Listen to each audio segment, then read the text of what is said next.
로렌 맥클로스키는 28살의 션 필드라는 남성과 만나기 시작했고 그녀는 드디어 자신의 진짜 사랑을 찾은 것 같았습니다. 하지만 우연히 그녀는 션이라는 남성의 거짓말을 알게 됐습니다. 사실 그의 이름, 나이는 모두 거짓이었으며 과거 유죄 판결을 받았던 흉악범이었던 것입니다. 모든 진실을 알게 된 로렌은 필사적으로 그에게서 벗어나기 위해 노력했습니다. 하지만 그녀의 상대는 평범한 남자가 아닌 흉악범이라는 사실을 그녀는 간과했습니다. 그녀는 도저히 그에게서 벗어날 수 없었고 그의 집착은 점점 과격해지기 시작했습니다. 하지만 어떤 것도 그녀를 구해내지 못했습니다. 로렌은 1997년 2월 12일 캘리포니아에 있는 버클리에서 태어났습니다.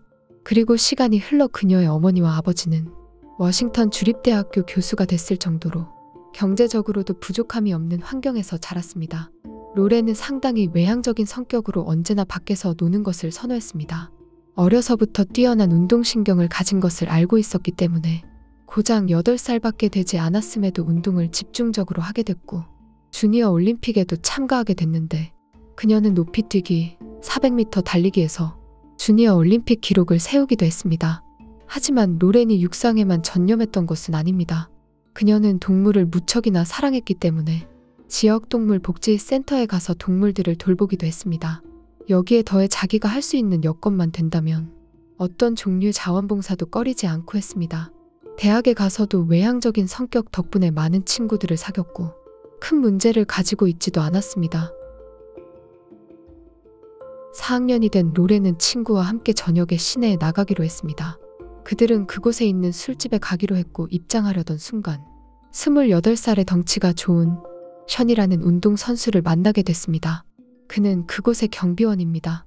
로렌과 친구가 술집에 들어갔고 션은 로렌이 잘 즐기고 있는지 확인하며 그녀에게 호감을 표시했습니다.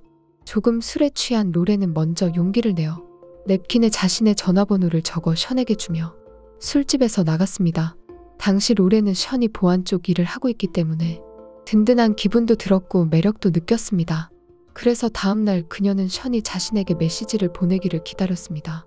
그녀의 바람대로 션은 다음날 바로 메시지를 보냈고 둘은 첫 데이트를 계획했습니다. 첫 데이트에서 션은 로렌에게 장미꽃다발을 선물했고 그 후 저녁 식사를 대접했습니다. 그리고 데이트가 끝난 후 로렌은 즉시 어머니에게 전화를 걸어 션이 얼마나 잘생기고 자상한 사람인지 그의 칭찬을 쉴 새 없이 했습니다. 하지만 로렌의 어머니는 그녀가 7살이나 많은 남자와 만나는 것이 불편했습니다.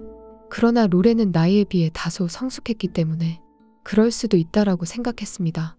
로렌은 션 덕분에 매우 행복해 보였고 주위 친구들도 그녀가 행복해하는 모습에 션이 정말 그녀에게 잘해준다고 생각했습니다. 하지만 시간이 흐르고 그들의 관계가 진전되고 있을 때 로렌의 가장 친한 친구 알렉스는 매우 수상한 낌새를 알아차리기 시작했습니다. 왜냐하면 션이 로렌을 통제하기 시작했기 때문입니다. 심지어 로렌은 친구들을 만나기 위해서 우선 션의 허락을 구해야 했습니다.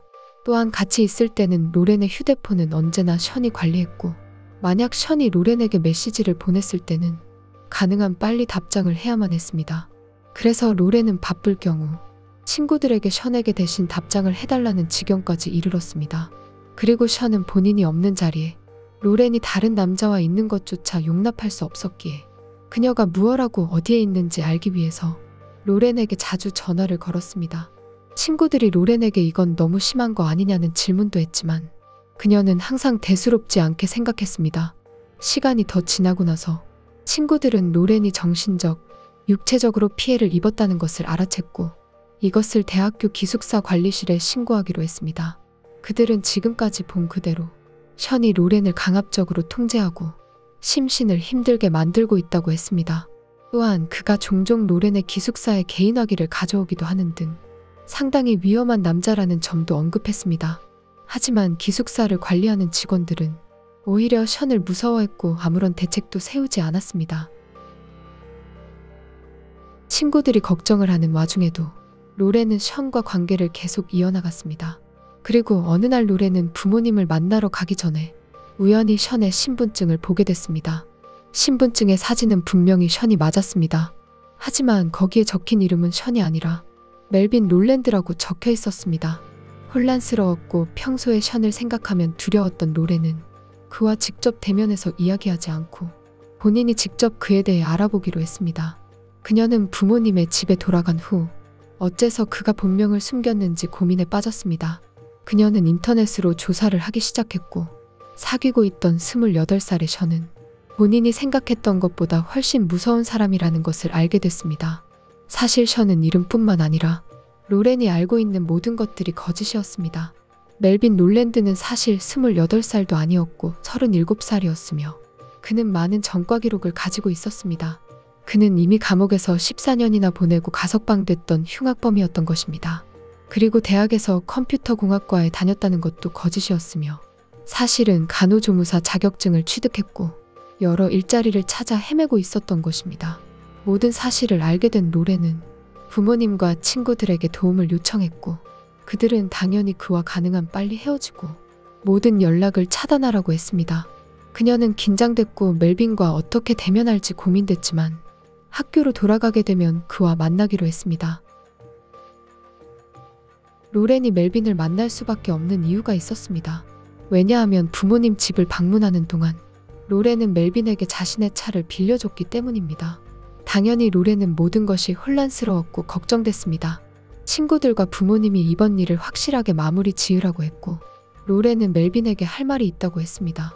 그녀는 기숙사에서 친구 알렉스와 지금 상황에 대해 이야기를 나눴고 멜빈이 올 때까지 1시간 이상 기다리고 있었는데 바깥에서 수상한 움직임을 눈치챘습니다. 로렌은 바깥을 보기 위해 창문 밖으로 머리를 내밀었고 창문 아래에 웅크려 숨어있던 멜빈이 있었습니다. 충격적이게도 멜빈은 창문 아래에서 로렌과 알렉스의 모든 대화를 들었던 것입니다. 멜빈은 매우 화가 나 보였고 즉시 창문을 통해 로렌의 방에 뛰어들어갔습니다. 그 순간 로렌은 멜빈에게 우리 관계는 끝났다고 말했습니다. 로렌은 본인이 알고 있는 그에 대해 이야기했지만 멜빈은 모든 것을 부인했고 지금 로렌이 알고 있는 것들이 모두 거짓이라고 주장했습니다. 하지만 더 이상 로렌은 그의 거짓말에 노란하지 않았습니다. 결국 멜빈은 당장은 대화로 그녀를 이해시킬 수 없으니 단련된 육체로 로렌을 제압했고 그녀가 기숙사에서 나가는 것을 막았습니다. 그들은 다음날 아침 로렌이 아침 훈련을 하러 갈 때까지 언쟁을 벌였습니다. 그리고 그녀가 급한 점을 이용하여 훈련을 가고 싶으면 차를 한 번 더 빌려달라고 했습니다. 이 방법만이 그녀를 한 번 더 볼 수 있기 때문일 겁니다. 그리고 그날 저녁 로렌은 모르는 사람에게서 메시지를 받게 됐습니다.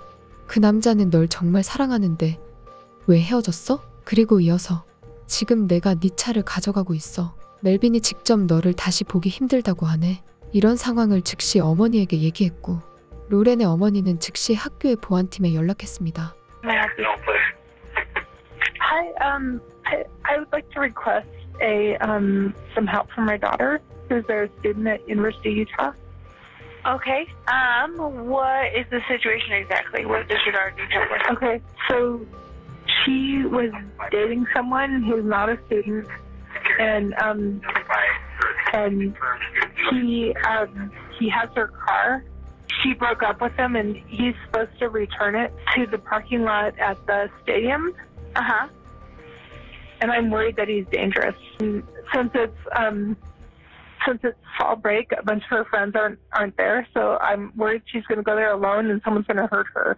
결과적으로 그녀는 학교 보안팀들과 함께 그곳에 갔고 안전하게 차를 돌려받았다고 보안팀이 로렌의 어머니에게 얘기했습니다. 하지만 다 해결된 것 같았음에도 로렌에게는 협박성 이상한 메시지가 왔습니다. 비록 그에게 가스라이팅 당했던 과거가 있지만 로렌은 꽤 영리한 편이었기 때문에 번호는 달랐지만 발신자가 누구인지 점점 명확해졌습니다. 안 봐도 뻔하지만 멜빈입니다. 멜빈은 평소에 로렌에게 메시지를 보낼 때 사용하던 단어와 틀린 문법 등 본인을 완전히 숨기지 못했습니다. 이제 이런 메시지를 보내는 것이 누구인지도 확실해졌기 때문에 로렌은 다시 한번 그에 대해 대학교 보안팀에 전달하기로 했습니다. Hi, this is Lauren. I called a few days ago. What happened was that, so I got the car and that was fine, but I've been getting these texts from these numbers that of different people saying that they were saying that he was in the hospital and then saying that he passed away. but then I got a text from him, and he seems to be alive. And then I got a text about, asking if I wanted to go to his funeral, and I think they're trying to lure me somewhere. 경찰에 연락을 했음에도 불구하고 계속 위협적인 메시지를 받았고 점점 위협은 현실화되려 했습니다. 한 번은 $1,000를 지불하지 않으면 로렌의 알몸을 인터넷에 올리겠다고 했습니다. 그녀의 이런 사진을 가지고 있던 것은 멜빈 뿐이었습니다. 이런 사건을 통해 지금 이런 짓을 하는 건 멜빈이라고 더욱 확신할 수 있었습니다.